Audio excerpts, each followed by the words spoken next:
clicking from right here, or did you want to? What do you want to come from? I might stand up. Okay. Yeah, so that you can see them. Yeah. Well, whenever you I'm like 5 feet tall, right? whenever you whenever you do go, I'll run up there and put it up for you, and then you can get up. Yeah, that would be great. So you're gonna set it up. Just getting started. I debated whether I should show this first, right? Yes. We'll just go like that.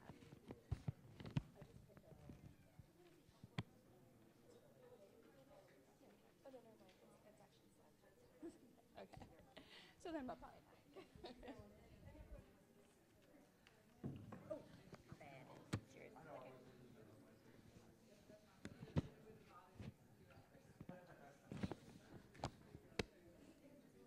Dr. Pritzker.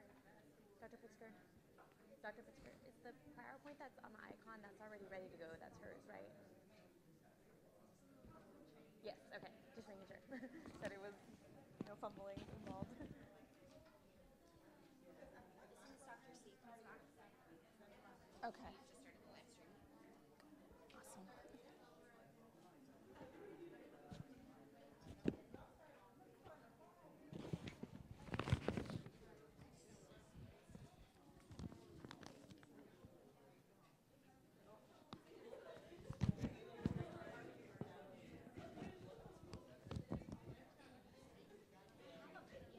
It's really it's really pretty impactful. I haven't decided whether I would show it though because it's 4 minutes. What do you think? No, you're good. I mean, we don't have much time, right? Just have it prepped, and then. You're the last one, right? So you can play by. Am I the last one? Okay, So good. just ask Amanda what the.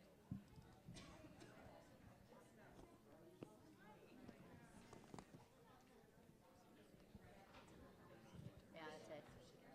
You just give her a cue.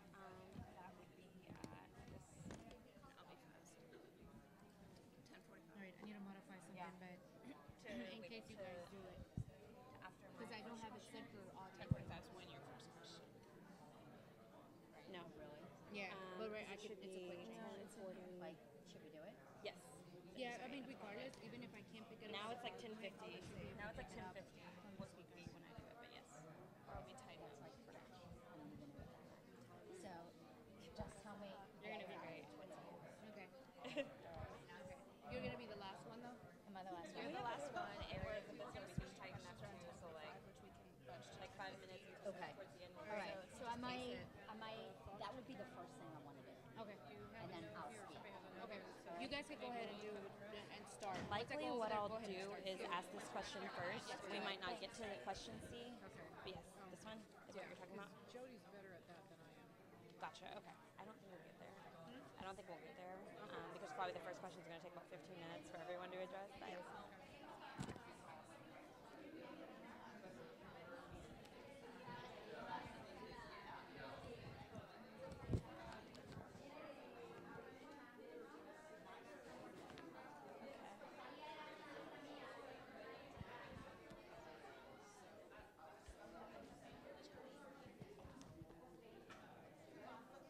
Dr. Cardoso.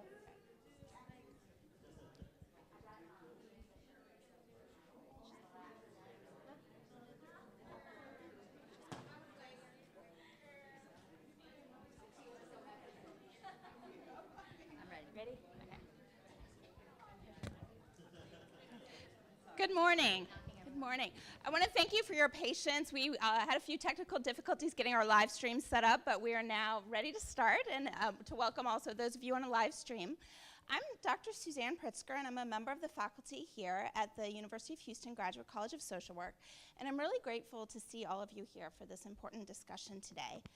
As you all know, the last several months have been very challenging as we watch and hear about what is happening to immigrants and immigrant families as they attempt to come to the United States.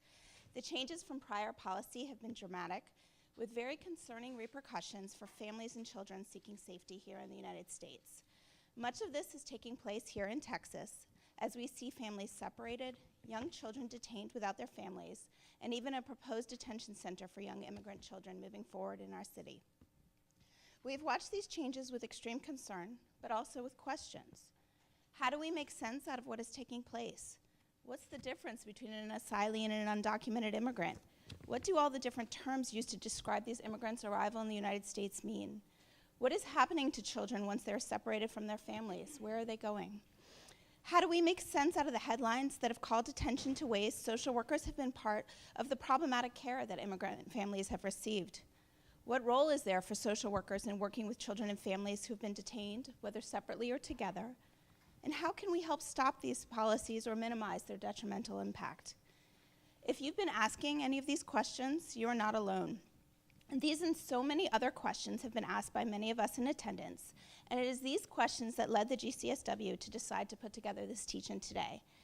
Our speakers today, Dr. Jodi Cardoso, Professor Donna Amtsberg, Miriam Camero, and our moderator, Amanda Rocha, bring the expertise of social work researchers, educators, and practitioners who work extensively in the areas of immigration and trauma. We will begin today's teach-in with presentations and a moderated panel discussion among these experts, followed by a Q&A period, and hopefully all of you have note cards to write questions for that section. And then we'll conclude today with a discussion of concrete action steps that we can each take as we leave here. We thank you again for joining us and hope that you find this event educational and informative. Thank you, Dr. Pritzker.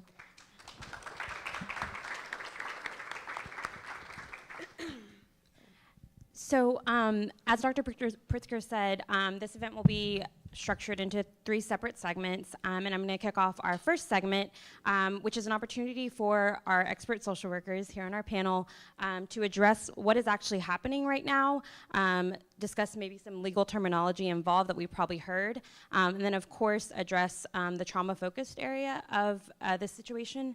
And so without further ado, I'll let our panelists introduce themselves, beginning with Miriam. Hi, my name is Miriam Camero, and I am a case manager for Raíces here in the Houston office. I have both a legal background and also a social work background. Hello, I'm Donna Amtsberg, and I'm a clinical assistant professor here at the GCSW. I'm also the director of the trauma education program here, and have about 30 years of domestic violence experience, including running a fatality review team for about 10 years, and so I've been heavily involved in the domestic violence and the trauma field for some time now.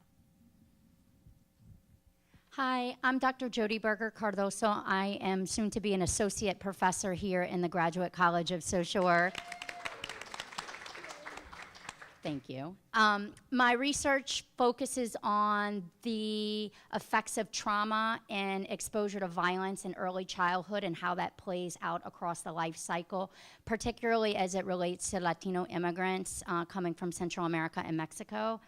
I have been working with Raíces and other legal service providers here in town doing mental health assessments and presenting trauma narratives in court to fight asylum cases. And my background is in individual and family therapy. I was trained at Columbia University in family therapy and trauma as it relates to migration. Thank you. All right, so we're going to get started with opportunities for each of our panelists to give presentations on each of their corners of expertise regarding this situation. So first is Miriam. Thank you, guys. So I forgot to mention I am a cougar. I did not go to the School of Social Work, but I did go to U of H Law. So just wanted to give, how do you do this? Goes to show I never went to a lot of games. I'm sorry, guys.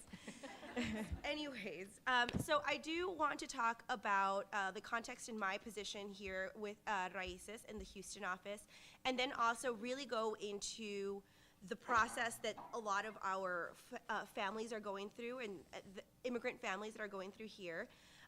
Then afterwards, there is the back part. So please, I highly encourage that everyone has this diagram with them while we're following along, because this is a very dense and convoluted system that sometimes visual really helps. And so in the back of this, there's going to be some policy concerns that I know I'm not going to get to. So just so you guys know, read this. This is really good, especially public charge. That middle part right here is going to be very, very important for the social work field. So let's jump right in. So I first came here to Houston because we noticed that the family detention team at Raíces noticed there was a lot of people coming in from Houston. And so, as I said, this is family detention. Family detention, there's only 3 in the United States currently, two outside of San Antonio, one in Karnes and one in Dilley. It's about an hour away. And then there's also one in Berks County, Pennsylvania. And traditionally, this was mothers and children that came into the United States together, and so they wanted to keep them together, and they ended up going through family detention. Clearly, that is not the issue right now, and in fact, Karnes, which is where our main presence is actually fathers and children right now. So that's already been a shift that you're already going to see, so stay tuned. And so I'm gonna go ahead and just jump right into the diagram. So I know that there's a lot to be said that families, the journey on the way over here, but let's just try to like fast track into once they get here to the border. And so some of the presenting problems that we noticed is, this happened earlier last year and as time on, especially once this influx has been happening, people have been getting to the border and then suddenly they tell them, well, we're not accepting asylum applications anymore. Although the government's stance is that they have to ask this question and they have to admit them, a lot of our clients have always told us that they got here and then in and of itself they had said, well, they turned us away, and at like the 3rd time they finally let me through. So I think although it may not be highlighted by the government, it is a fact amongst our clients of this problem happening.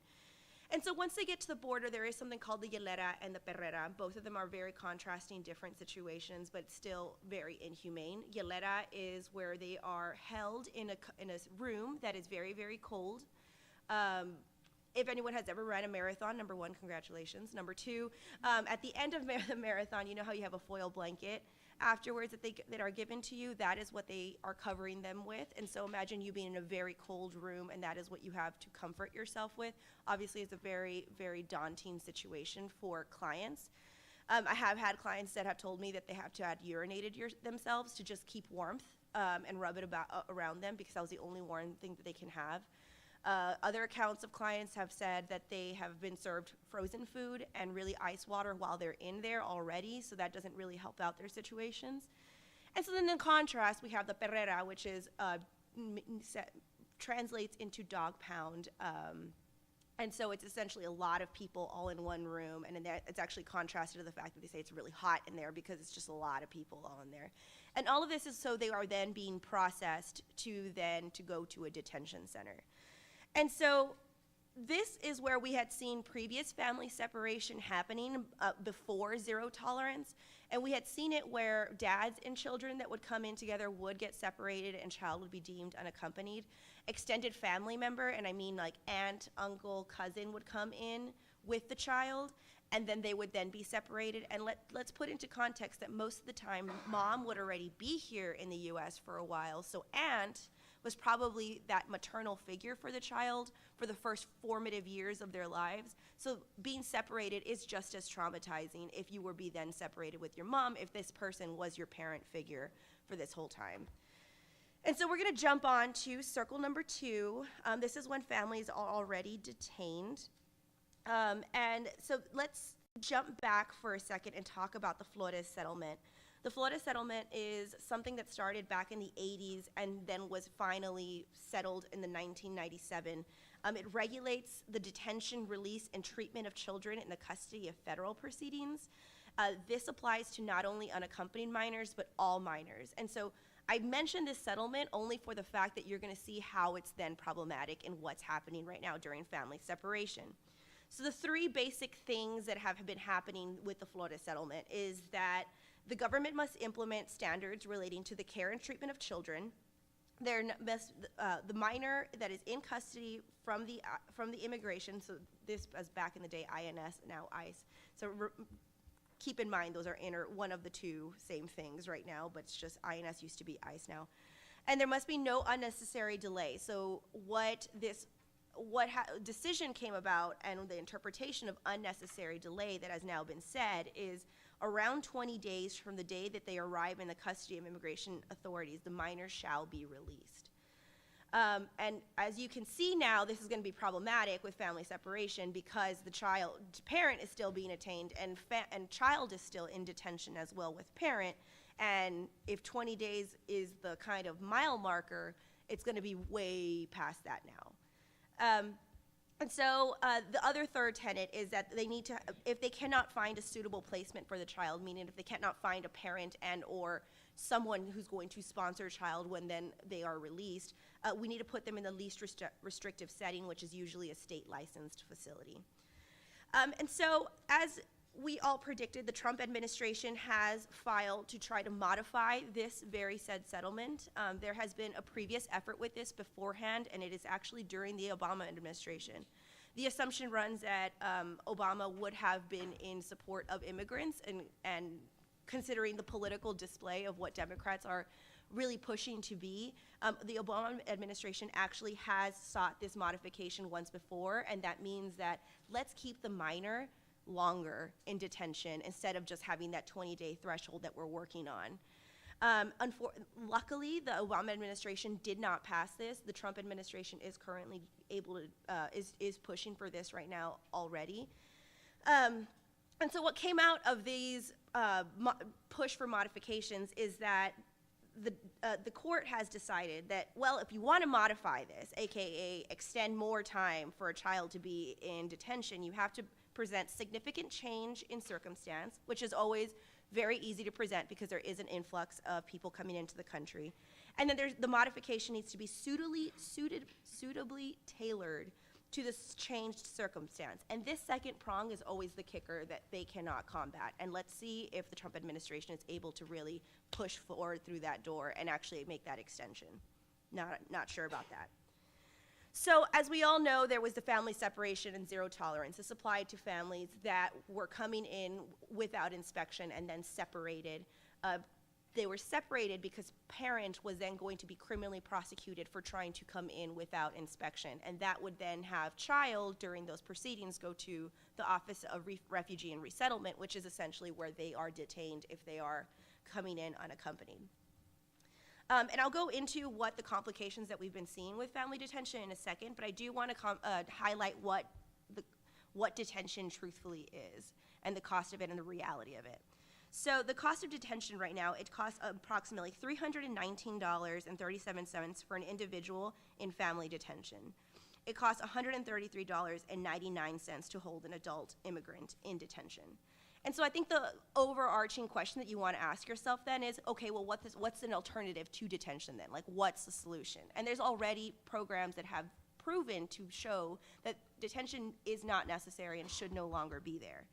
One of them is, and the guiding principle to alternative to detention in general is the fact that it needs to be the least restrictive alternative, right? So we need to have a holistic program that both promotes case management and facilitate access to legal services, housing, which is essentially what we do in the fact of, okay, once they're released, how can we help them facilitate and navigate a big city in a foreign country they're never a part of.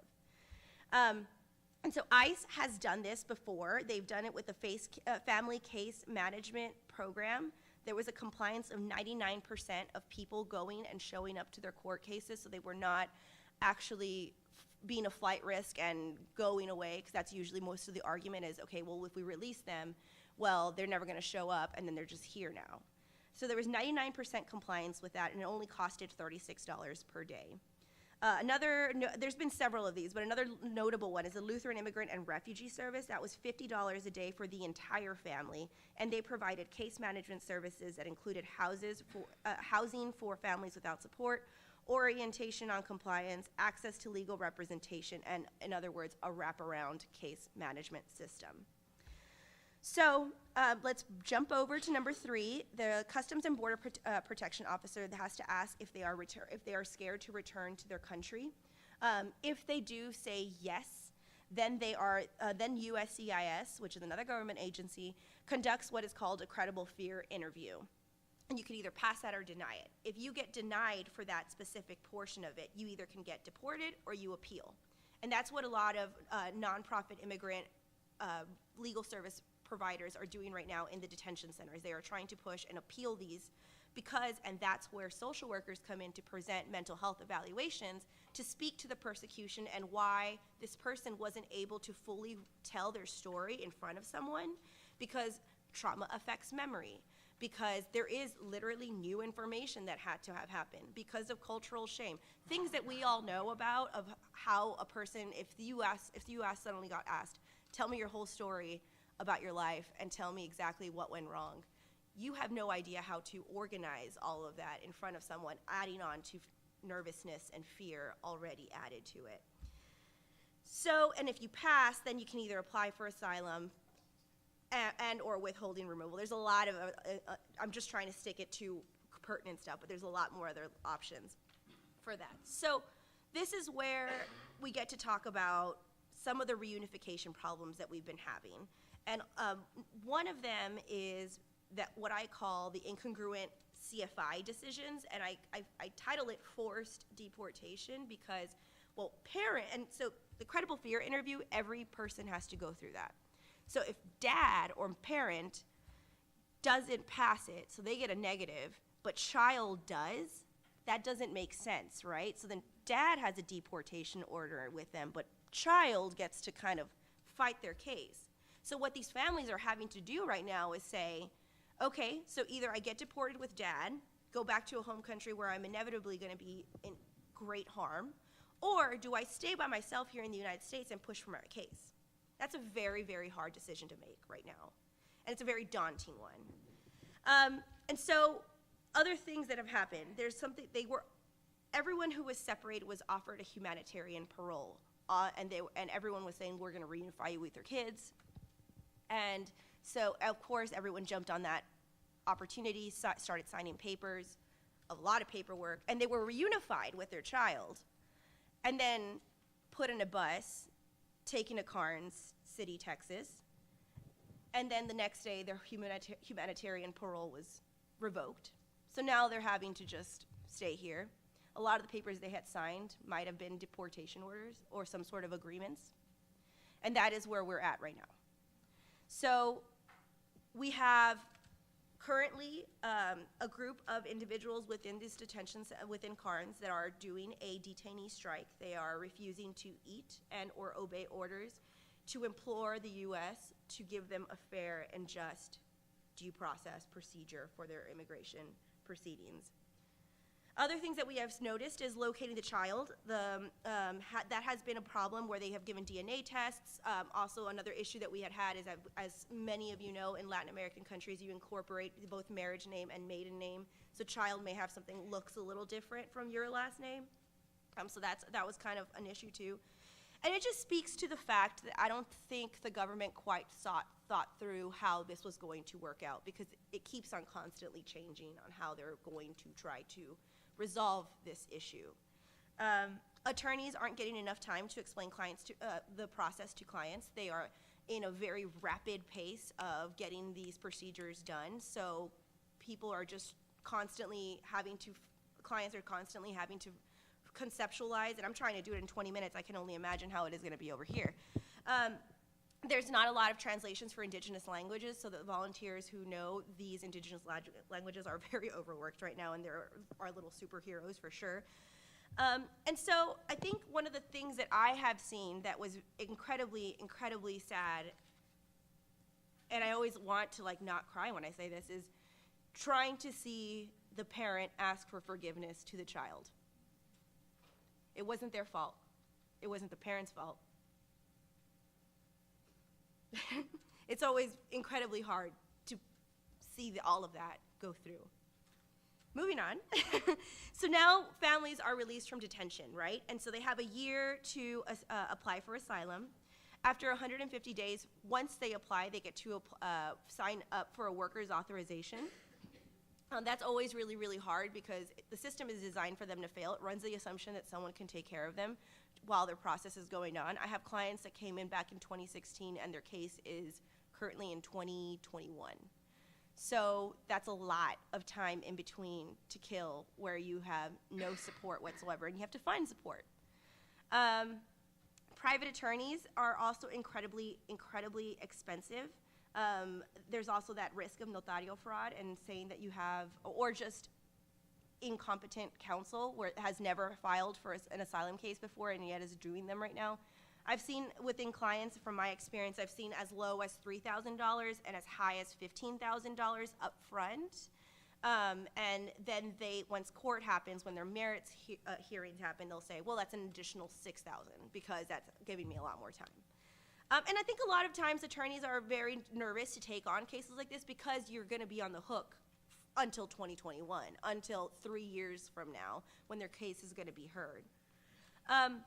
Other things that we want to talk about is ankle monitors. It does have a social stigma to them. Why people are being placed on ankle monitors is because they either have the option of being released on bond on their own recognizance on an ankle monitor. I've had clients say, I never had any of those options, but yet they put an ankle monitor on me.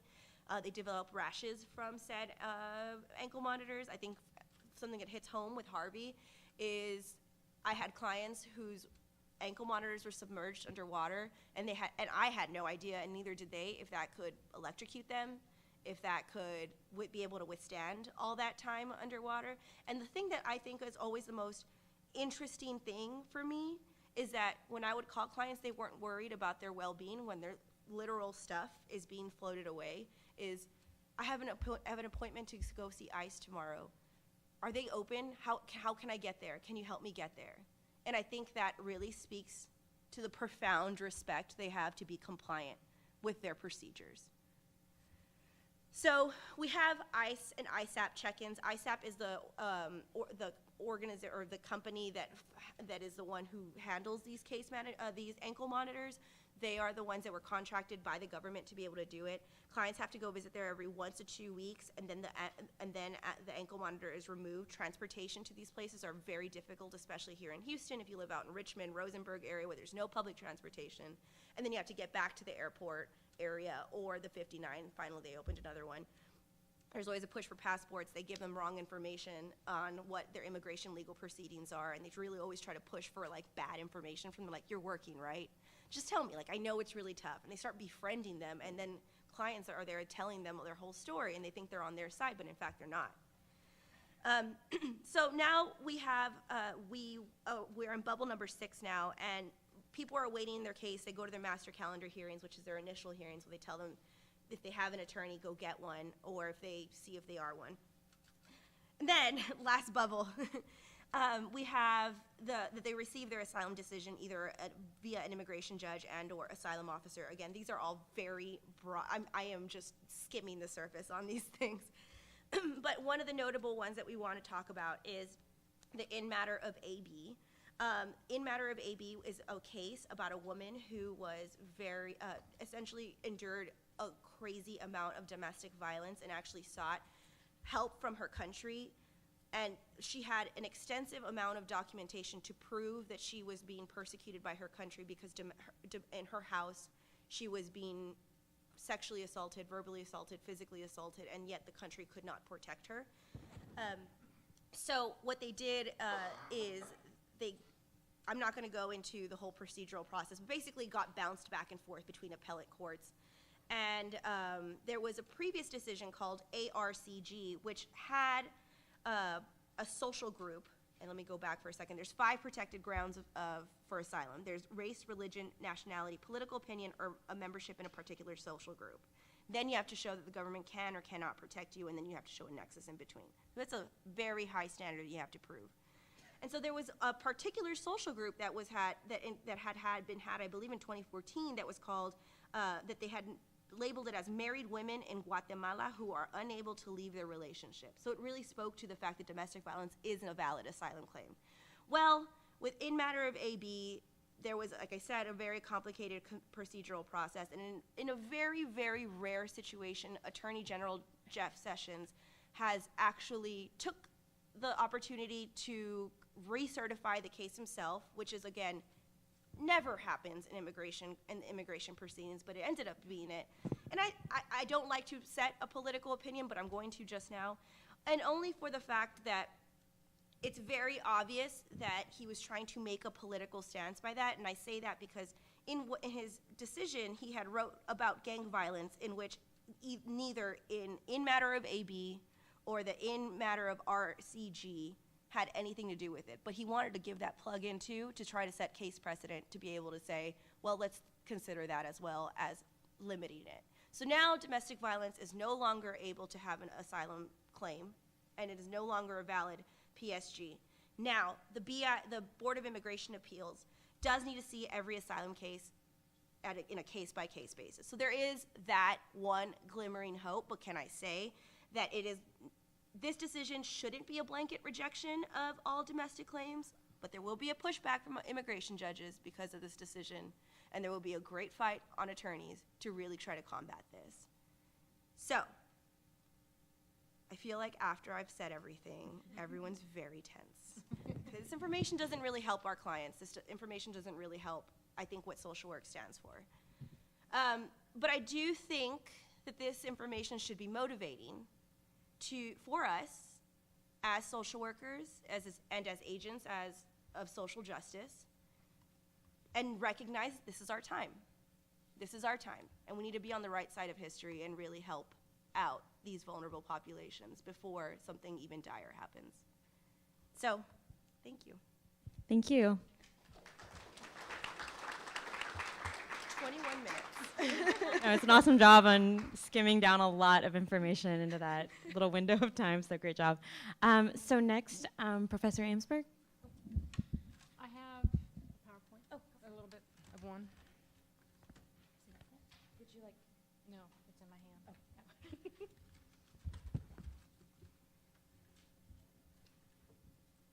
So anybody who's been in class with me knows that this is going to take a moment.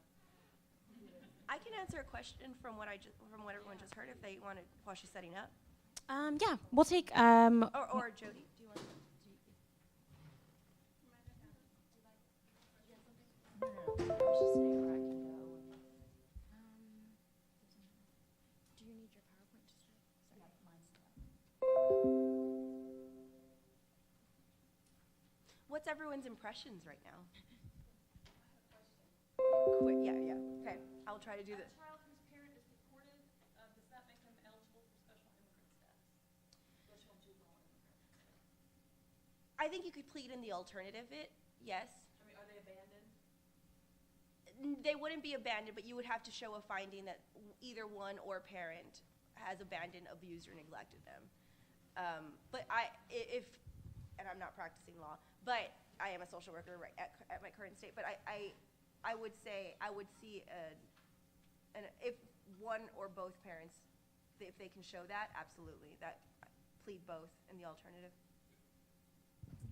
But just to follow up with that, I think we should be mindful of that position, right? Because there are parents who have come here seeking asylum for the best interest of their children, because you will shortly see a video that I will show that actually the 3 countries with the largest migration here have the highest murder rate in the world. So we don't want to say that these parents are unfit and not able to take care of their kids because they were deported. So the reunification can't happen. We can't seek legal relief just based on that if they have a healthy attachment and strong standing relationship with their parents. So I just wanted to clarify that position.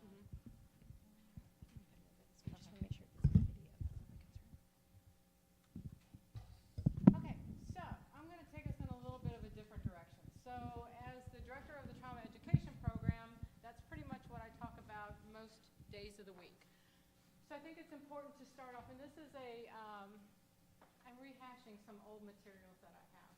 So I think it's important for us to start off with a common definition of what trauma is and what it does to us. So it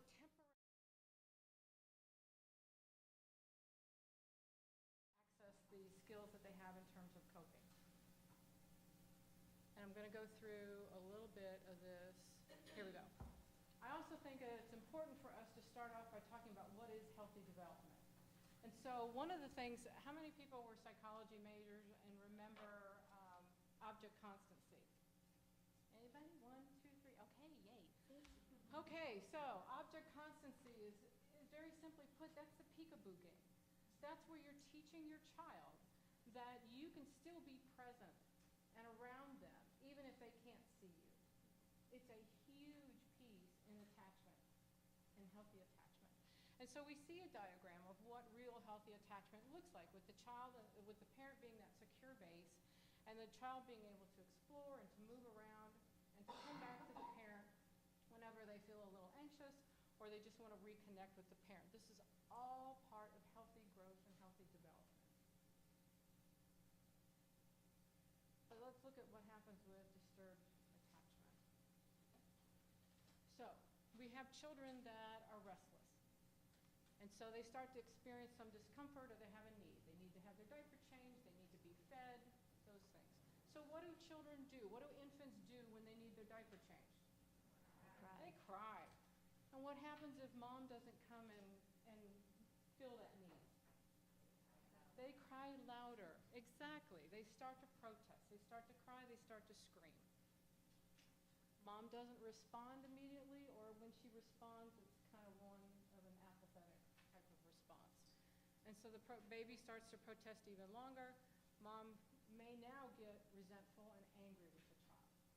And that's when we start seeing that disruption take place. And so the child either becomes rageful and learns to become rageful, knowing that a little bit of whimpering is not going to bring mom, but if I scream my head off, it's going to bring mom. Mom may not be happy when she gets there, but at least I get to see my mom. So we see children moving into either a state of rage or a stage of apathy. And then what happens is, once that is learned, because we can no longer trust that mom is going to come to us when we need her, we then start ourselves to become apathetic. That baby becomes apathetic. And so he or she is no longer screaming and crying, calling out for mom. They're trying some self-soothing behaviors. Those might be successful, they may not be, but they're not there for the long term.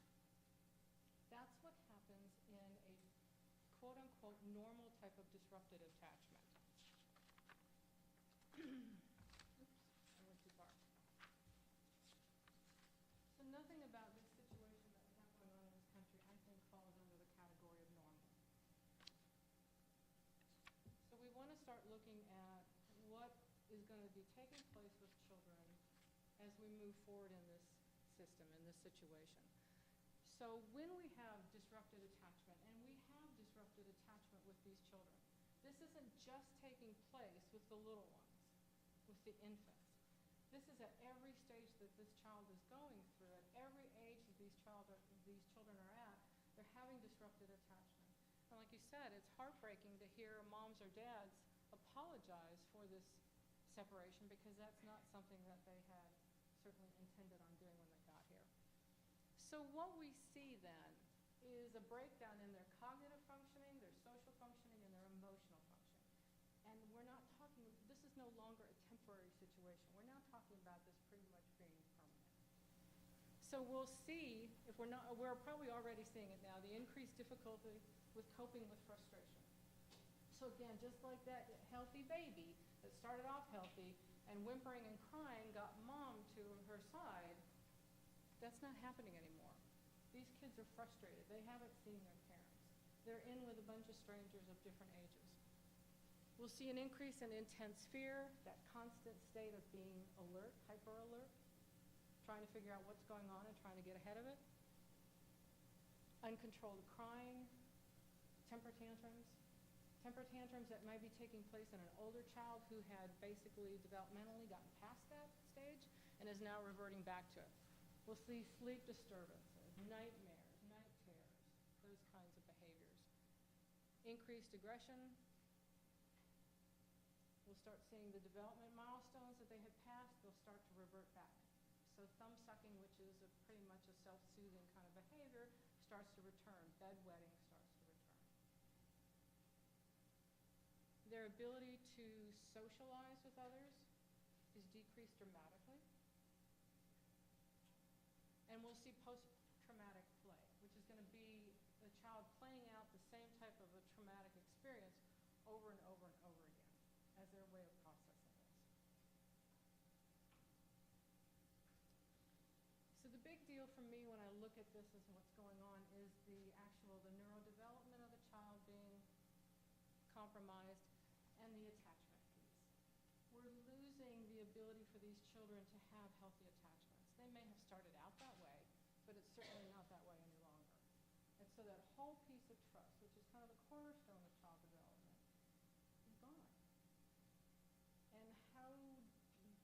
bring that back? How do we bring that back? Resilience, we used to think that children were like, and I'm going to use an old example, but we used to think that children were like an etch-a-sketch. You could just shake them, and it'd be all clear. That might not relate to many of you in the room, but trust me, look up Etch-a-Sketch. But children are not that way. We're not designed that way. Human beings are not.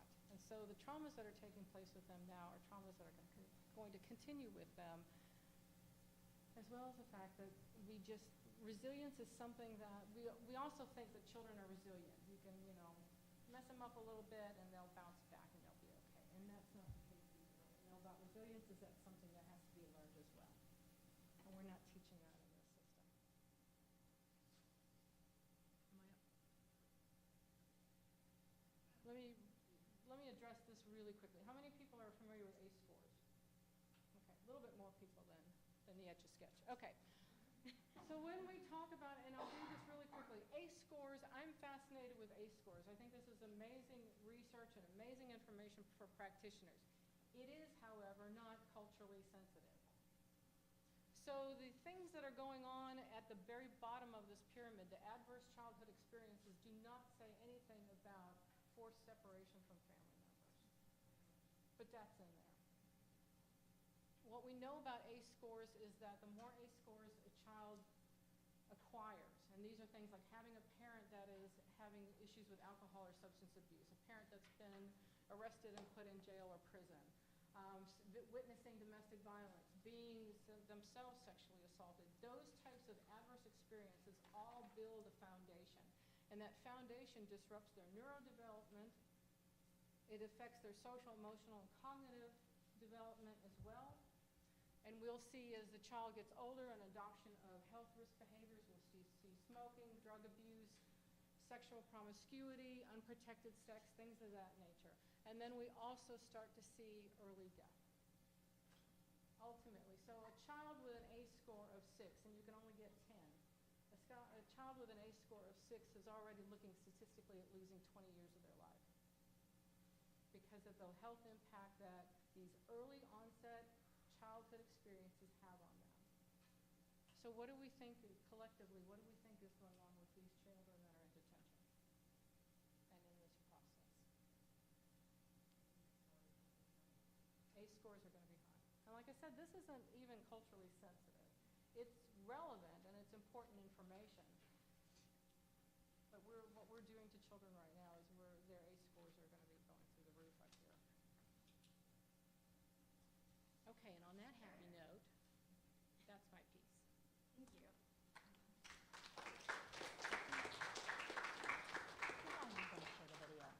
think I am going to show the video. Okay. I can set it up. Okay. It's good. You got it?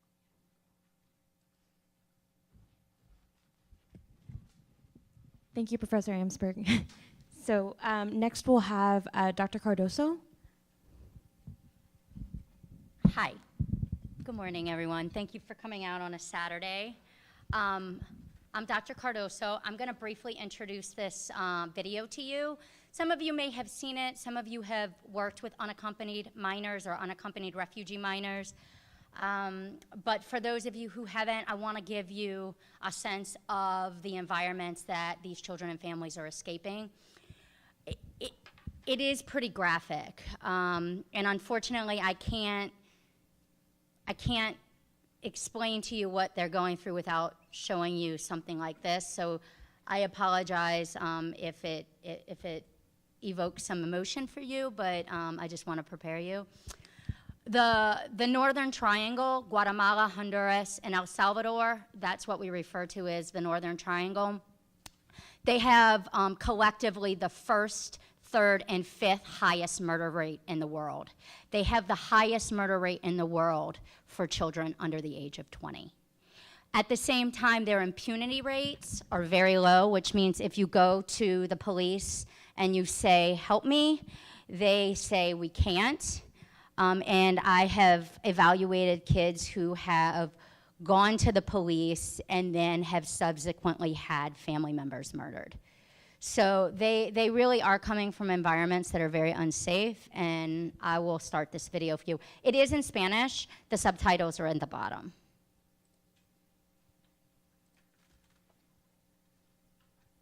Ay, Dios.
¿Quién bañaba al niño?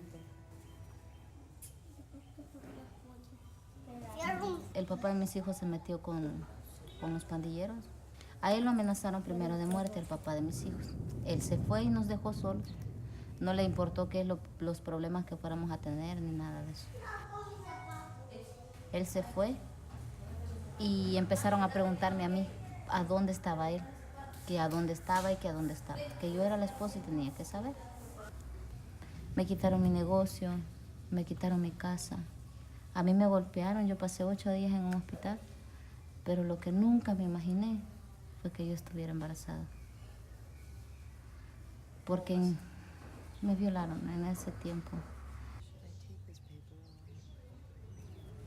Porque a mí después de eso me dijeron, agradece que no te matamos y te vas, y si volvés te matamos.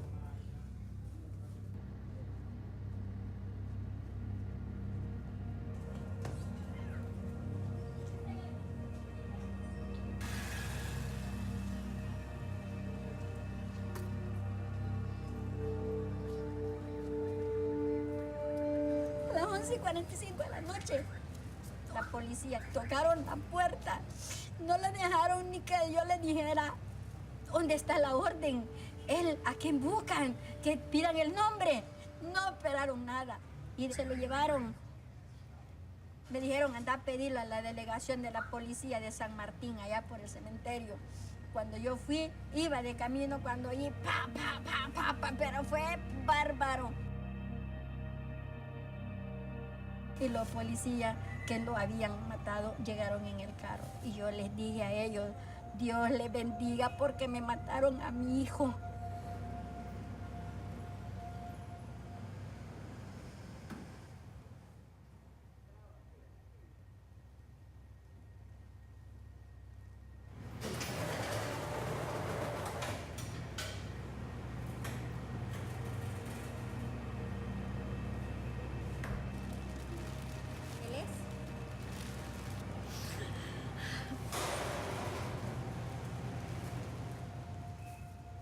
Es que hoy ser joven aquí es un delito. ¿Por qué tanto niño inmigrante? ¿Cree usted que si ella no tiene una oportunidad hacia afuera a saber que va a vivir una vida mejor o a perder en el camino?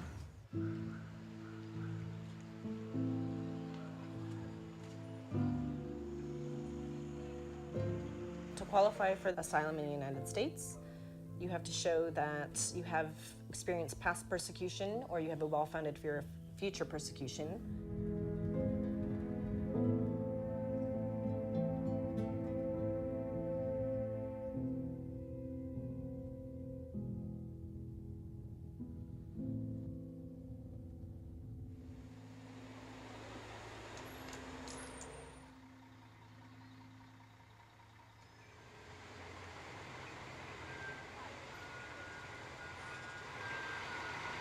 If I don't do my job 110%, someone could get deported and killed as a result.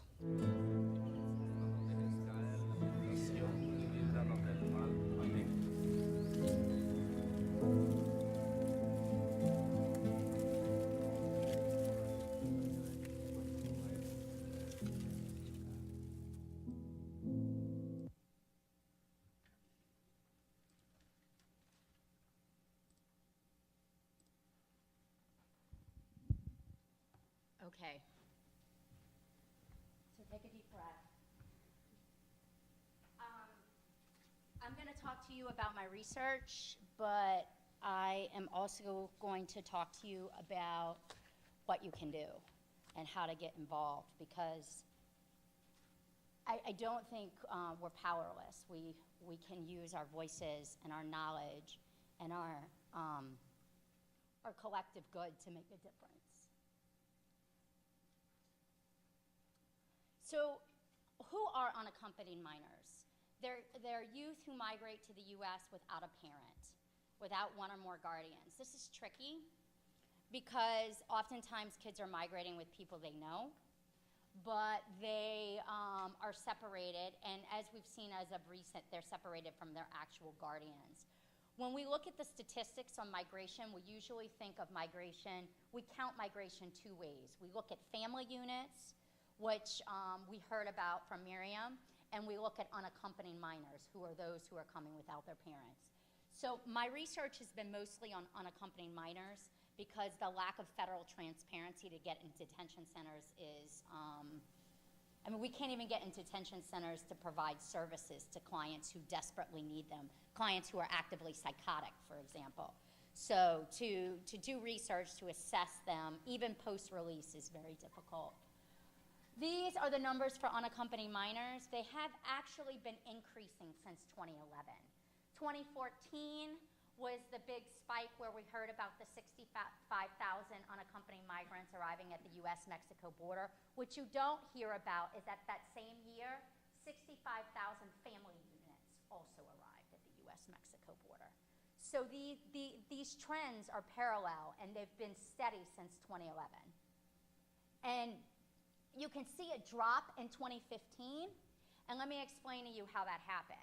So the U.S. funded the Mexican federales and all of the, they provided funding to the migration avenues, right? And so they heavily armed guards along the migration avenues, and so people never made it to the U.S., but when we interviewed people in San Salvador and in Tegucigalpa and in the border towns of Mexico, what we found is very similar flows of migration, only that enforcement was more amped up prior to arriving at the U.S.-Mexico border. When that funding ran out, what do you think happened in 2016? I did a small study on unaccompanied migrant youth or unaccompanied minors in the Houston area. It was very small. But what I found is, on average, they experienced a mean of 8 traumatic events in their life. The thing about unaccompanied minors is that many of them have family in the U.S. So as Professor Amtsberg talked about that early childhood attachment trauma, you know, I've sort of seen multiple pathways here, right? Both parents migrate to the U.S. The child stays with a grandparent. And they have this deep longing for their parents, and it is a critical and substantial wound, but they have a consistent and constant caregiver who loves them and cares deeply about them and raises them as if they were their own. Then I see kids who are with their aunts and their uncles.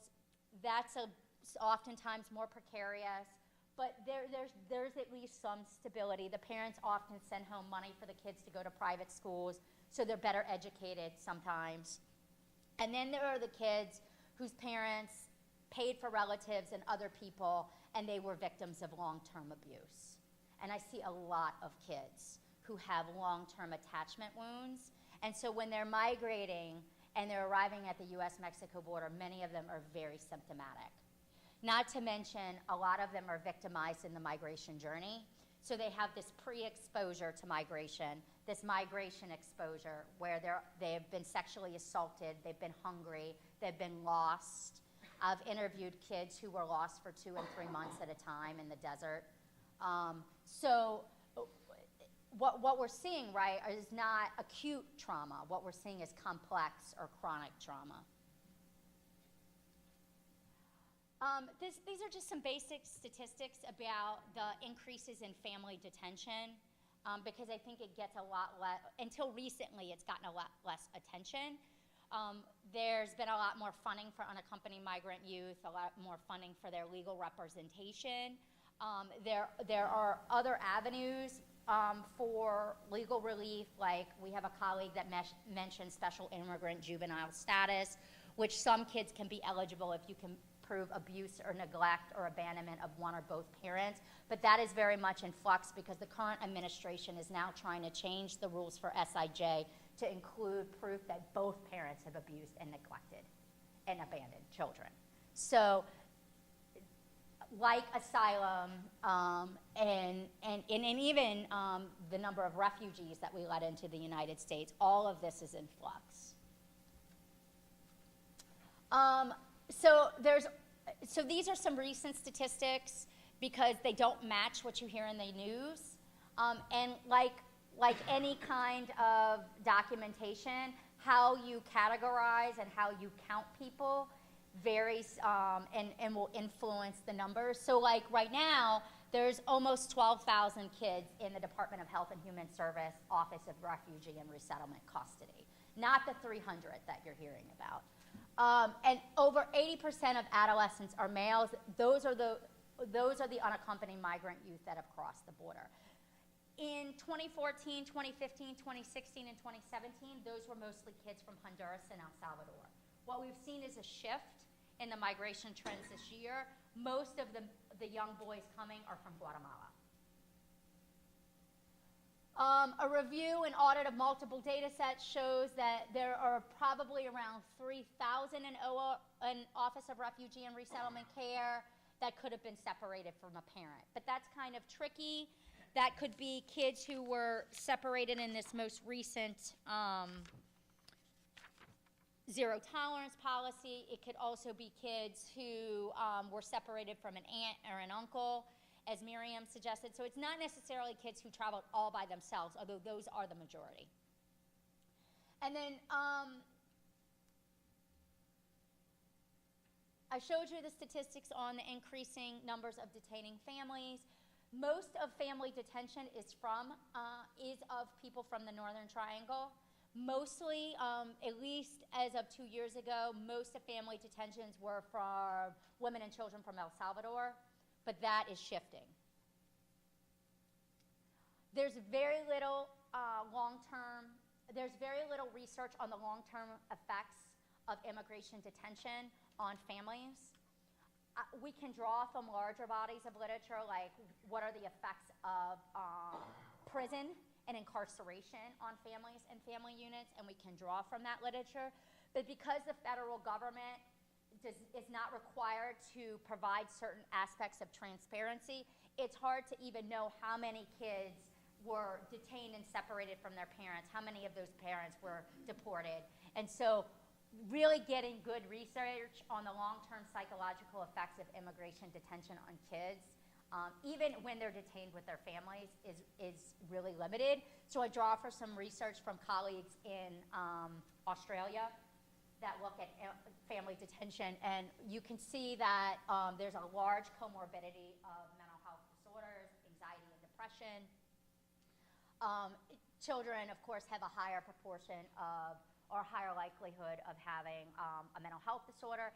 In the small study that I conducted here with unaccompanied migrant youth, what I found was nearly 60% of the kids met the clinical criteria for post-traumatic stress disorder, 30% met the clinical criteria for a major depressive disorder, and 30% reported suicidal ideation in the last year.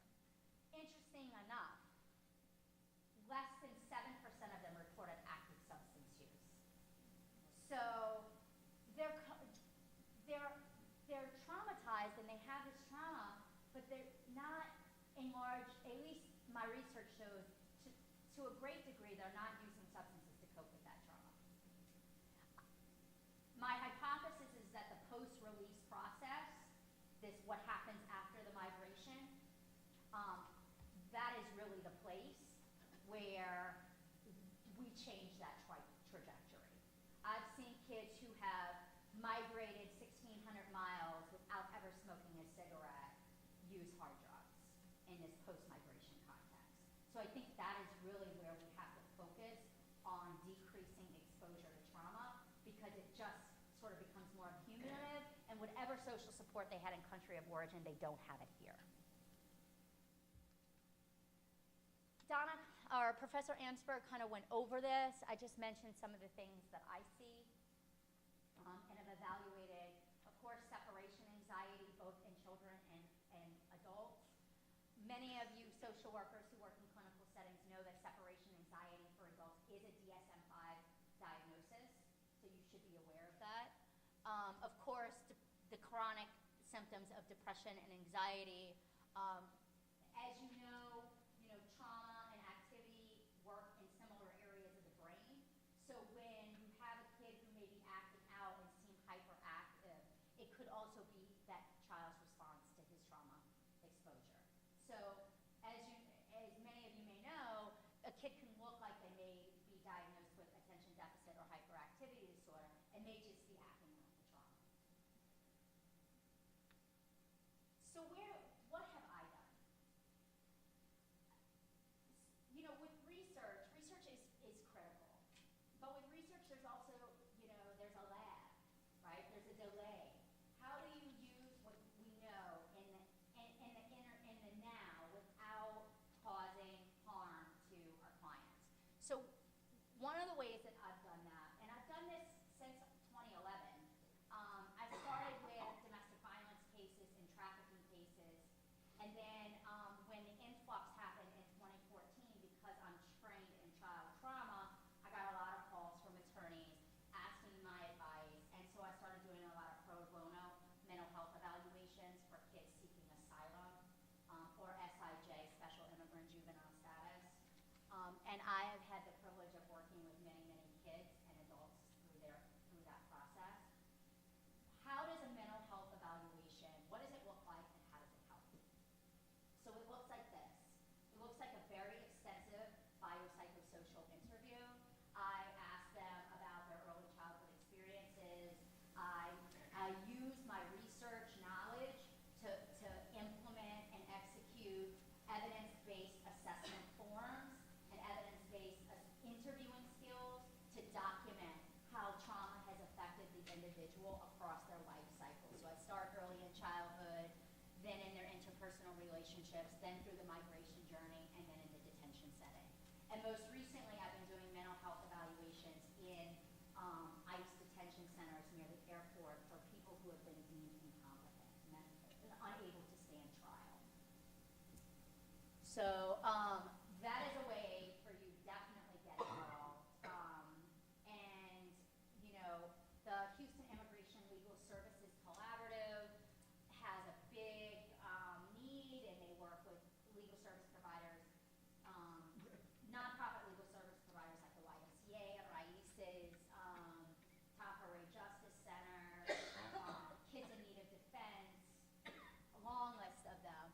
And so you can very easily say, I can do one mental health assessment. I usually say I can do one mental health assessment every quarter, or two every quarter. And I usually break my rule because there's such a need, but I try and set that. And they usually take anywhere from 15 to 25 hours. But I think we're trying to find ways to shorten that process because that might not be as feasible with the number coming in. Assisting documenting credible fear. Okay, so let's face it, when is an ICE agent's training conducive to hold somebody's trauma narrative, right? And then how do you ask a 7-year-old if they're afraid when their cognitive structure in their brain probably has shut down and does not allow them to even engage in that kind of conversation. So I think the more social workers, psychologists, mental health professionals that can pair up with attorneys and go in and do these credible fear interviews, particularly when they fail at the border and then they go redo them in detention centers, that is always very helpful. Pro bono, low bono clinical work. These people will eventually be released into the community. They have long-term exposure to trauma and they have no or very few resources for treatment.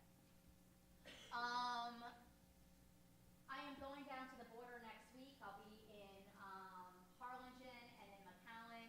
And interestingly enough, I'm doing something that I haven't done before, which is I because the attorneys are having such strong secondary trauma symptoms, and they are the first responders. I can't get into a detention center. And if I do and can, they will keep me away from those kids because they will not want me to elicit their narratives. So I have been using my knowledge and expertise to work with the attorneys, and one way is to make sure that they're taking care of themselves so that they can go in day after day and do 5 and 6 and 7 credible fear interviews with children and families. Of course, donate money to people who and assist for making parole, and if you speak other languages, please volunteer to translate. My research is focused on Latinos, and my clinical work is focused on Latinos mainly because my language ability gives me access to the population, but we have a need across multiple racial and ethnic groups, not just Latinos. So if you speak other languages, please volunteer in some capacity to do these mental health evaluations. I just finished one in 1-1 from a woman from Senegal. And I don't know how we managed to speak English and some combination of English and French, but through that process, she won her asylum hearing. So it's really, any way you can get involved in that way, it's critical. Thank you.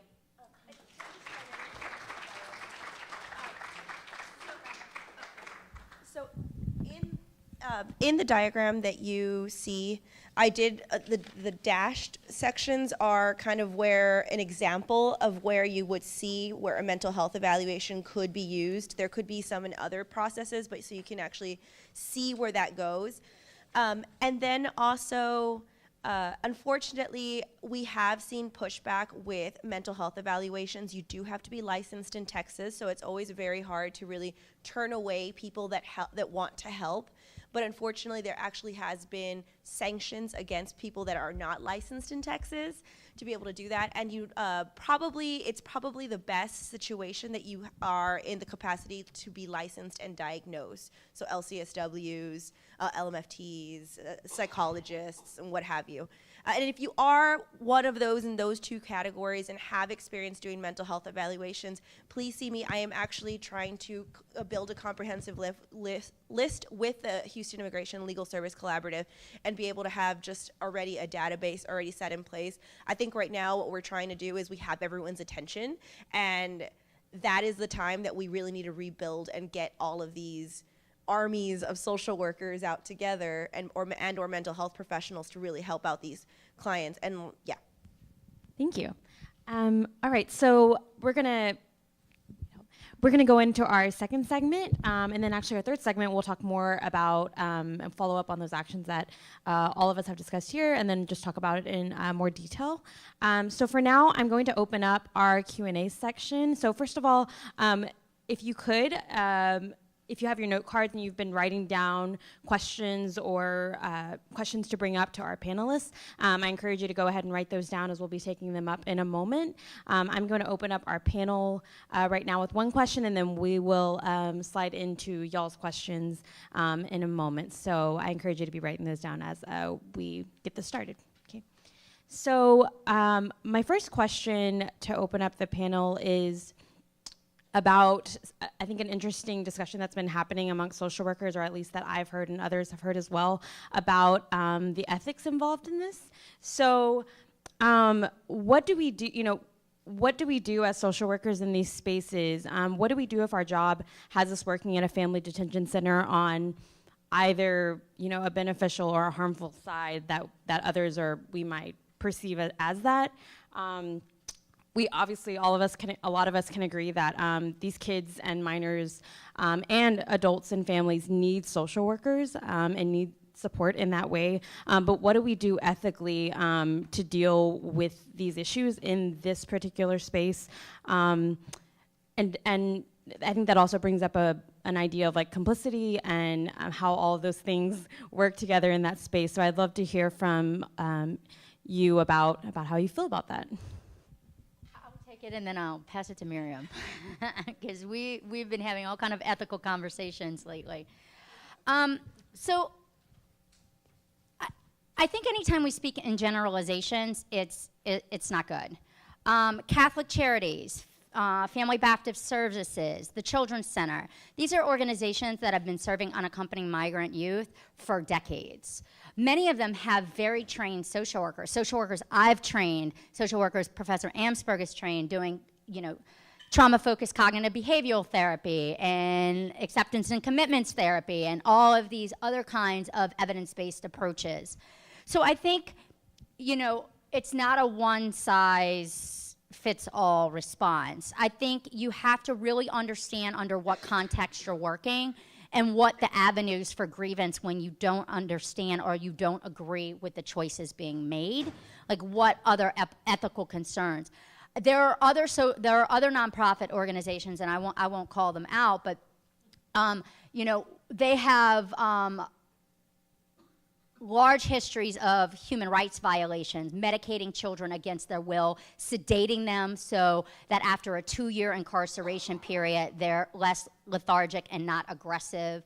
In those circumstances, I would advocate that it is an ethical violation of our NASW Code of Ethics to work in an environment that perpetrates youth in that way. And that might be a very unpopular response.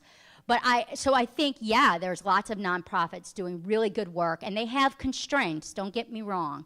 They have constraints, but they really are doing their best to act in the best interest of the child. And then there are other environments and other settings that are actively perpetrating youth and families. And in those cases, I personally could not find myself in that situation because I would probably be fired. And thank you, Jodi. Jodi and I actually have had a lot of conversations about this past week, and I think being able to be you're essentially in a legal setting, or at least a good chunk of work like this is when you are in a legal setting. And I think it's number one, in the family detention context, as Jodi had been saying, Dr. Cardoso, sorry. No. She corrected me earlier today, now it's stuck. She was like, you're not my student. Stop calling me doctor. But I think when you're in the family detention setting, it's incredibly impossible to get in. ICE, to get clearance by ICE is very, very, it's not impossible to get cleared, it's just long. So by the time you're there, let's see if the client is even still there. And therapy isn't allowed during it. So if you're there for an objective, for a legal objective, which would be probably to supplement their case with a mental health evaluation. So I think that's something that needs to be kind of highlighted beforehand. And then also just really, if you do, I think the one thing I would suggest is if you do feel that you are facing an ethical violation and it's somehow not congruent with what the legal team is trying to push for, I think it's always incredibly vital that you find another practitioner that is doing something very similar to you and just consulting with them, and or your supervisor, of course, to really see what is the best way to be able to handle this, and using your networking skills to really push and see what type of mentorship that you can really get. And maybe it might be very insightful, it might pose more questions, but it really helps you solve that. And even in these evaluations, I've had to make some ethical decisions. Like, I've had cases where, they wanted me to evaluate a child who was in detention, but they were going to transfer her, and they didn't want me to tell her they were going to transfer her. And so I just said, under that context, I cannot provide my services because that goes against my ethical responsibility to do no harm. And I feel like it's harmful to not prepare a child to leave a different environment and say goodbye to the people that she's known for a certain amount of time. And so I can't sit in a room and collude with that,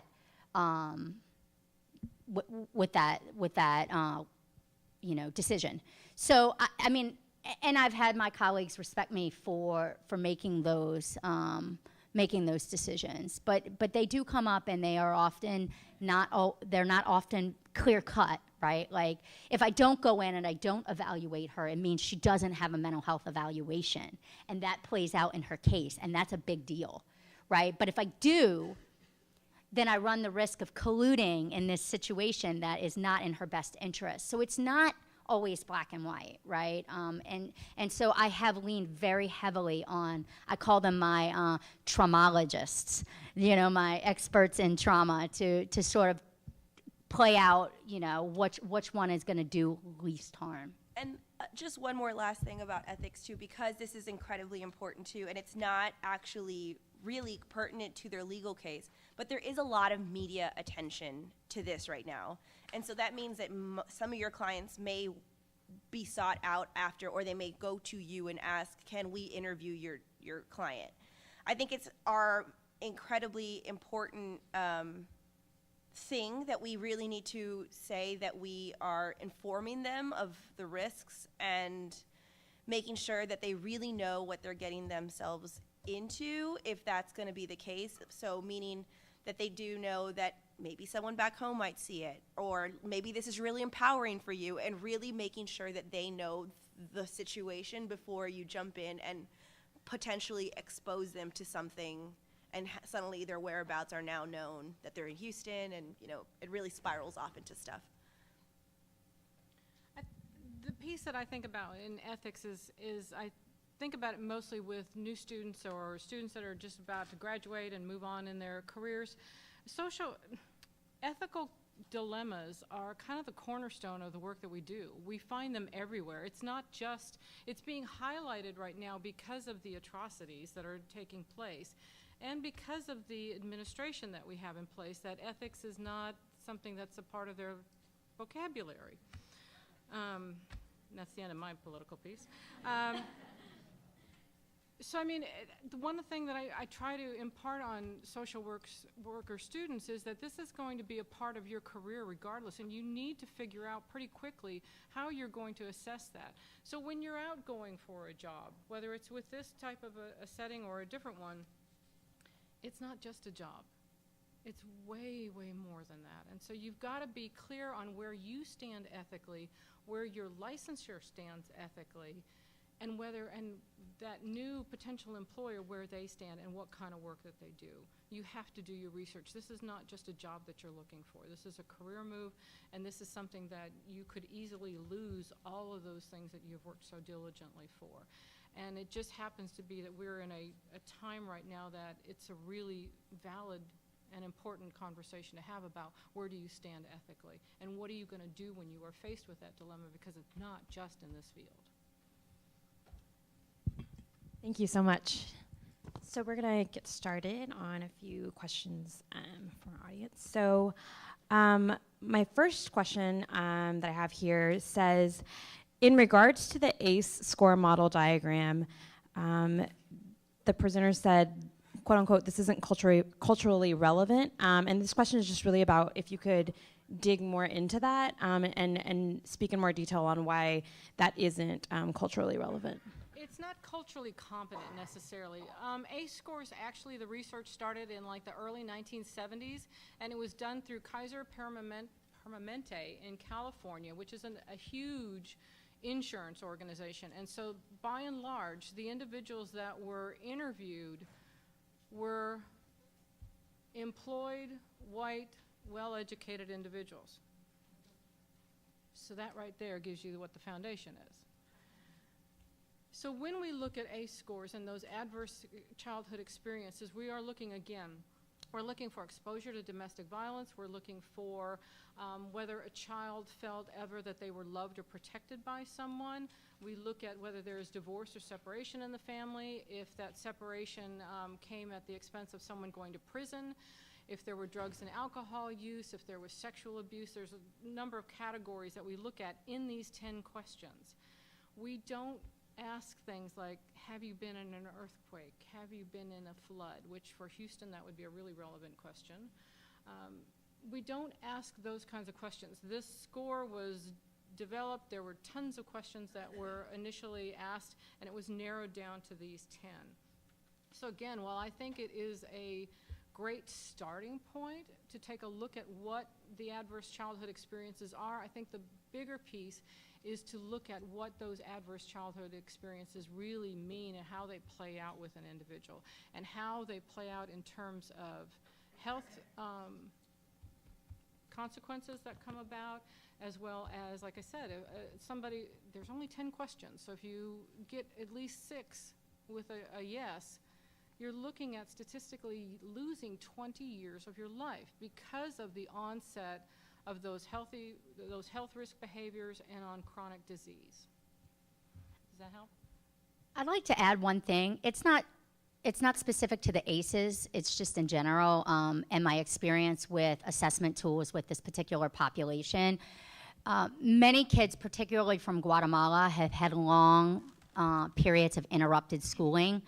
So they haven't been in school. Many of them sometimes have not been in school past 2nd or 3rd grade. Kids from Honduras and El Salvador, they are more likely to be schooled, but they do experience significant interruption in schooling because of exposure to violence and community violence and government violence. Oftentimes, and particularly in Honduras, schools are a breeding ground for gang recruitment. And so this is all to say that when you use these assessment tools, right, sometimes the kids don't have any idea what you're asking them. And so it does take some clinical awareness to be like, because I've administered the ACEs and the kids have no idea what I'm talking about. But I've administered the UCLA PTSD checklist and had the same response. So I think I use these assessment tools because they do hold up in court, and I have had lawyers on the government side ask me about other measurements and why didn't I use this measurement or why I used this measurement.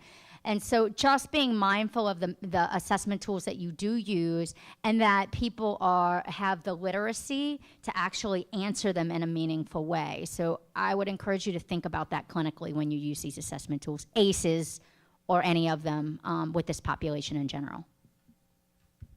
Thank you. Okay, so my next question is about kind of leaning towards the strengths-based aspect of our profession.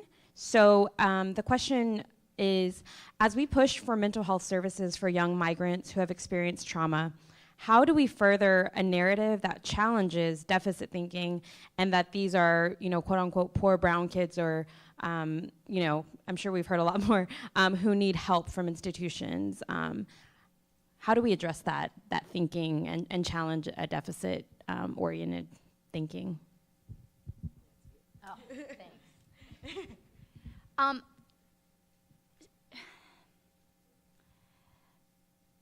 That's a challenging one, right? Because in the context of the mental health assessments, that's not the point. I think it's important to document the resilience, but you are documenting symptoms according to the DSM-5. The DSM-5 is extremely deficit-based. We're assessing problem behavior only, right? And you can balance out the mental health assessments with how these kids have been resilient, but that's not the point of the mental health assessments. In the context of community work, I think it's very important to not assume the role of expert, to step back and to listen to the stories and the narratives and to validate the survival and the incredible internal strength that it took to sometimes walk 12, 13, 1,400 miles by themselves. So I take the non-expert position. I listen to the narratives. I don't try out treatments that aren't evidence-based. And I really ask the kids, what is it that they, in the context of working with youth, what is it that they want to work on? Many kids want the memories to stop. They want the flashbacks to go away. They have basic needs. They want to know that they can eat tomorrow. Maslow's hierarchy of needs, right? They want to know they're not homeless, and they want to know where they're going to get their food, and then they want the memories to stop. And so really partnering with youth and families about what it is that they want to get out of this experience with you and how you can help meet those goals for them is probably the most concrete way I can say. I have a colleague, she's a sociologist at University of California, Long Beach. Her name is, she's an anthropologist. She writes about the strengths-based perspective in working with these youth. Her name is Lauren Heidelberg. So you can look her up. Thank you. So my next question is, possibly we'll start with Miriam, is can you comment further on the status of the recent, I guess, press release about the ACLU lawsuit and about specifically the order of the judge to reunite families, and I think it's been in the news cycle for the last like 24, 48 hours. Can you speak on that a little bit, or? There's been a lot of Exactly. filings, so I'm a little bit, I would love to maybe have a little bit more clarification. Yeah. Okay, yeah. So I think this is specifically about the recent, so this might be combining two different things. So I'll go here first. So the recent order from a judge to reunite families within a certain, time period that we're learning part or most of that timeline has now passed, or past due of it, as far as compliance goes of it. So can you speak more on that, please? So again, it goes back to, they were supposed to be reunited by July 26th. We're clearly past that. But I think it goes again to speak to the problems that we are having right now at these detention centers. Number one, they're shifting populations. So it started off as it becoming everyone was detained in their own appropriate shelters that were used to having that population within it. And then now, we have Carnes become a reunification center that has dads in it now that are actually never really have been there beforehand. So it's trying to get things processed. And I think to me, I'm a little torn sometimes by it, because do we want them reunited and deported fast, or do we want them to be able to get in there and have a just due process for their case? I don't know. I mean, I don't know how to answer that. And I think, to me, filing a lawsuit showing that these policies are inadequate and not respecting human rights is essential, but I'm not quite sure. I think that's great as a preventative measure for the future. I think currently we're at a very we are at a crossroads, and this is unprecedented. So everything we're covering right now we can't really look to the past for this.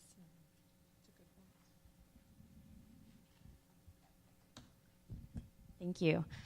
So my next question is,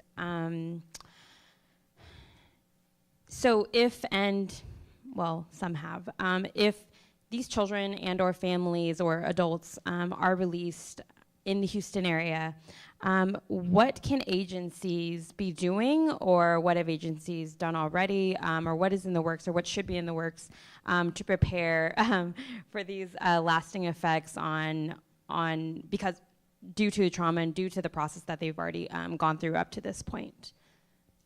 So it's incredible. So that's essentially what I've been doing for the last 2 years. Is families are being released, and then suddenly they have to navigate Houston, which I've lived here for 5 years, and I'm still lost half of the time.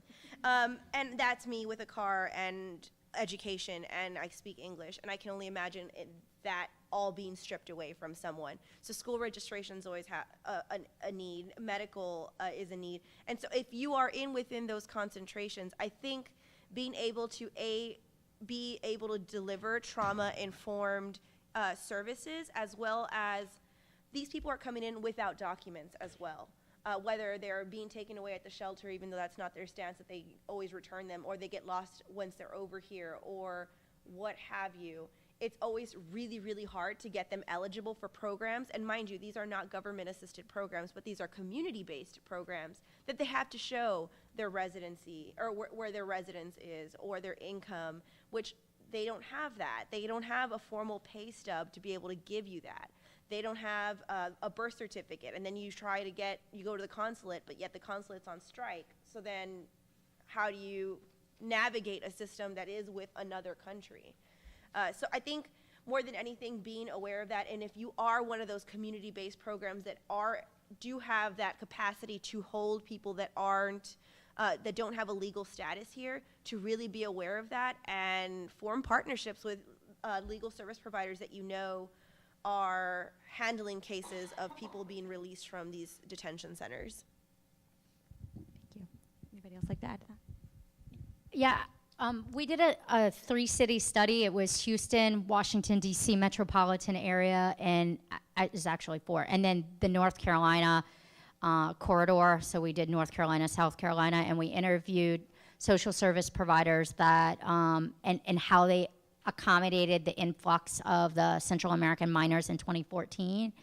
And we really found that service providers, particularly in the health and human services, the education, and in the legal services, were really flexible, and they looked for funding that was vague, that could cover the services of other kids. So like, you know, Title IV funding or other kinds of things. And so I would also, for those of you in sort of more macro or meso positions, think creative about the grants that you write and try and be as vague as you can so that you can be as inclusive as possible on the field, in the field.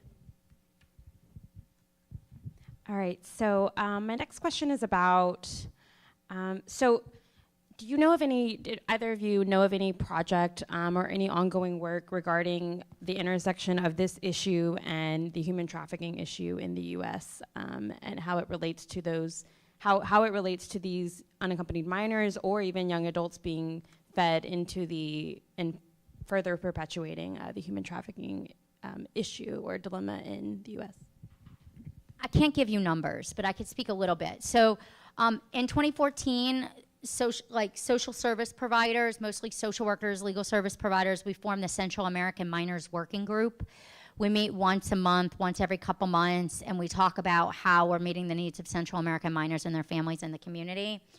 We tried to look at organizations that provide post-release services. This gets very complicated for those of you not in immigration field, but when you are part of Office of Refugee and Resettlement, some kids receive post-release services, and we tried to look at those agencies that provide the post-release services and whether they could keep track of the kids and what happened to the kids post-release from ORR. ORR only followed, at least in 2015, only about 9% of kids, so keep in mind we didn't know what happened to 91% of 65,000 kids. But for those that we could follow, we found that there were a lot of really challenging circumstances that they faced. Of course, poverty being the primary one, but also reunification. Many of these kids have not been with their primary caregivers practically for their whole lives. Many of them have extensive trauma, and there is this piece of them that feels like they were left unprotected and abandoned. And that is a very challenging situation post-migration. And then when you consider that many of the parental migrants also have their own trauma, then it's really complex. So I think the point of this is that we tried to look at how many of kids stayed with their primary placements after being released from ORR. And we couldn't really track the information, but what we could say is that we couldn't find a lot of families, not because they didn't want to be found, but because placements were unsafe for kids, and many kids ended up homeless. How many, we don't know. Truthfully, we don't have any idea.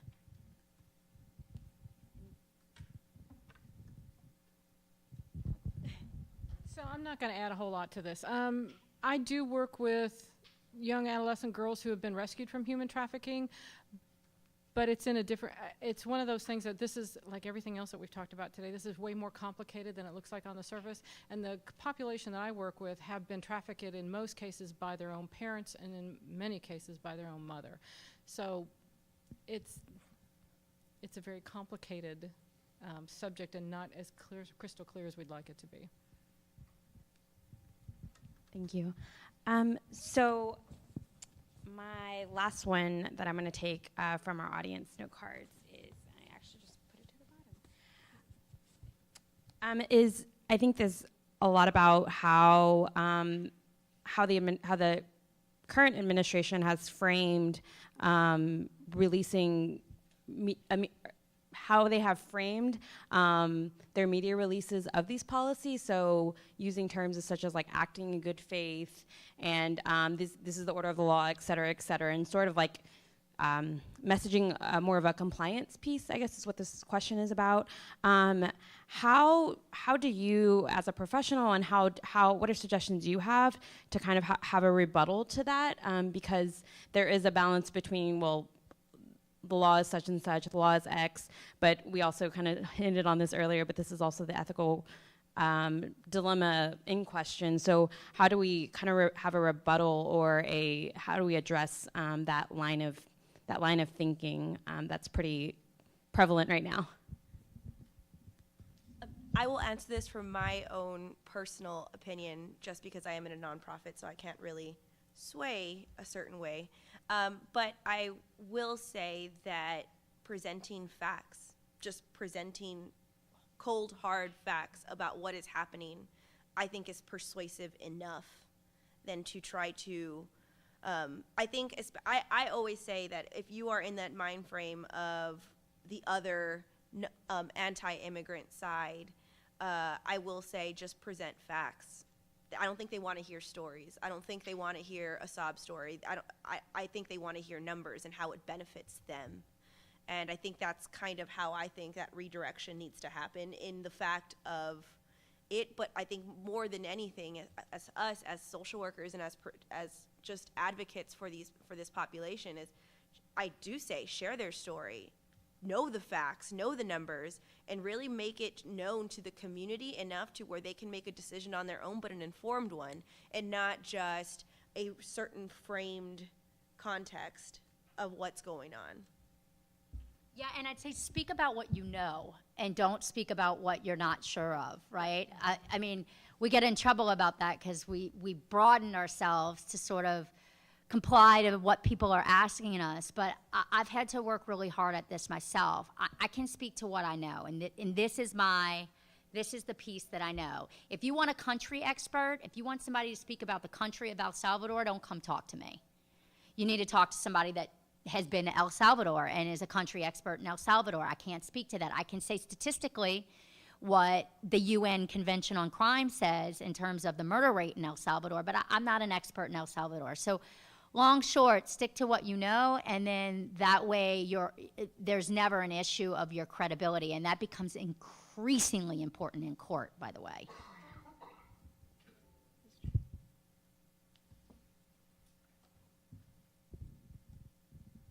All right, thank you so much for addressing those questions that we were able to get to. We're now going to go into our last segment of today, and our last segment, as I said before, is about the action orientation of this event.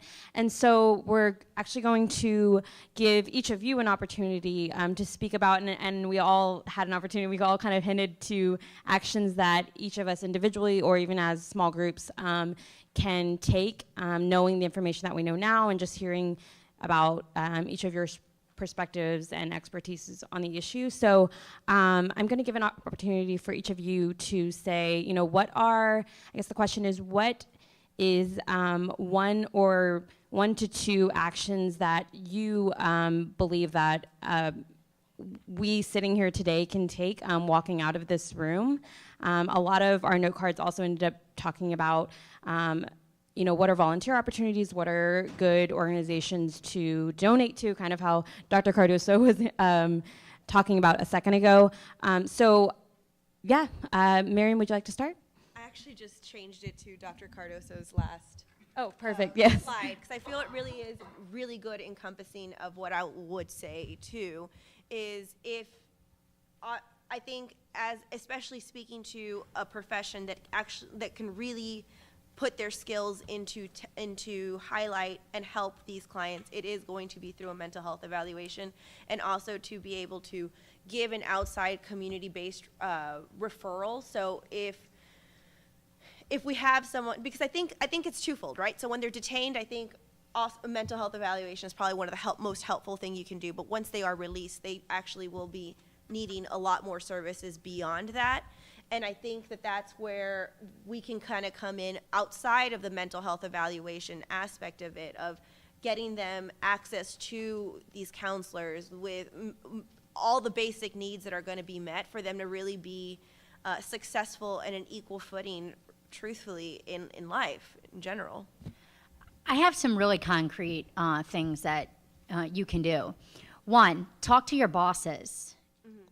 Go into your organizations and say, I'm really committed to this issue, but I work here 40 hours a week, 50 hours a week sometimes, and it's sometimes hard for me to get outside time to do some of this work.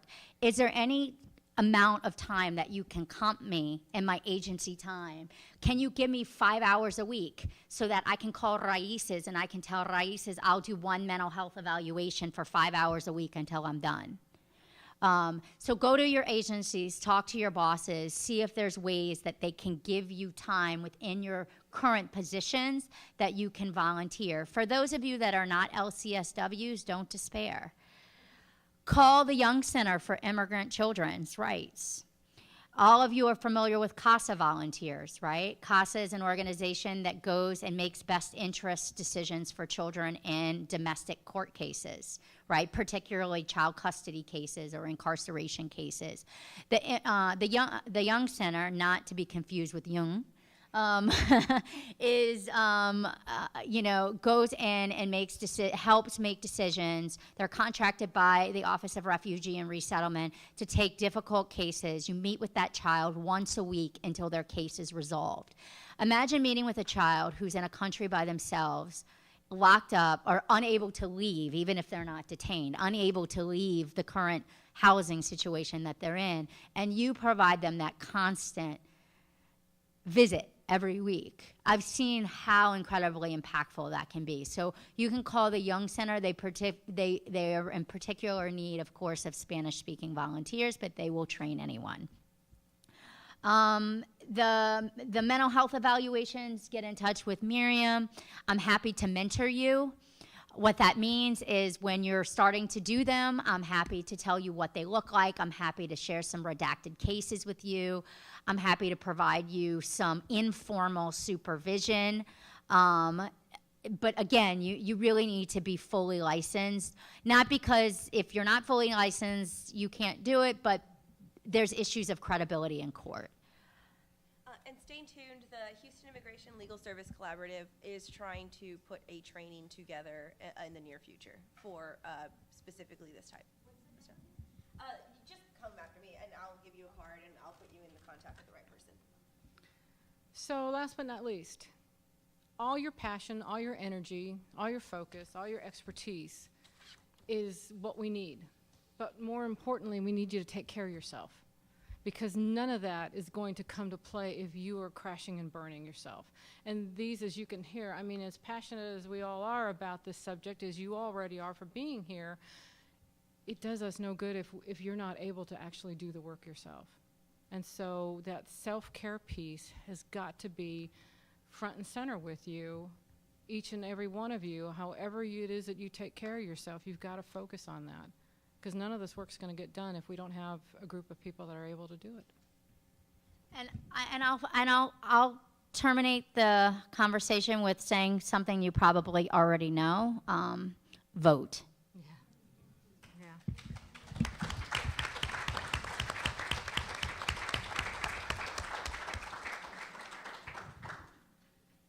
All right, so thank you so much. First to our panelists, if y'all could go ahead and give them another round of applause. We're so appreciative of your time here, but also, of course, your expertise in getting, to hear more about your work is never too much. So again, thank you, and thank you everyone for coming out on a Saturday morning, and thank you if you tuned in this morning on the live stream. And I wanted to add as well that I was jotting down notes of the resources and ideas and opportunities for volunteering and supporting. So I'll actually make a post on the event. If you check later today, I'll write a post of just bulleted lists if you didn't get to write them all down. And I think that's about it. Thank you so much.